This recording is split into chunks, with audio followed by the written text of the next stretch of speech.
Hello guys, good morning. I hope सबैजना सन्चै हुनुहुन्छ होला, एकदम सन्चै हुनुहुन्छ होला। हामी पनि एकदम सन्चै छौँ। चाहिँ हाम्रो पछाडिको भ्यू अहिले चाहिँ मौसम एकदम क्लियर छ।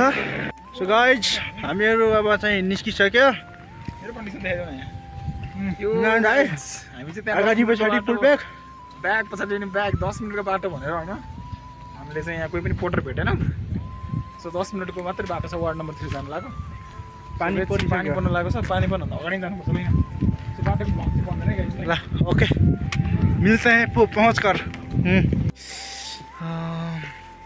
साथीहरू हामी चाहिँ आइसक्यौँ। के ठाउँ? छेप्लुङ भन्ने ठाउँ, वार्ड नम्बर 10। सो यहाँको भ्यू चाहिँ एकदम मस्त दामी रहेछ। टक्क हिमालयन यहाँबाट। अहिले भर्खर चाहिँ हामी वार्ड अफिस गएर आएको। सो सचिवजीसँग भेटघाट गरेर यसो अलि हुन्छ नि। हजुर अहिले चाहिँ आउने बेला चाहिँ पुरै पानी थियो, एकदम बाटो चाहिँ ढस्दै छ। त्यही हो, यहाँ चाहिँ हिमाल रहेछ गाडीबाट टक्क देखिने। Way to Everest. आजको ब्लग चाहिँ यति नै हुन्छ।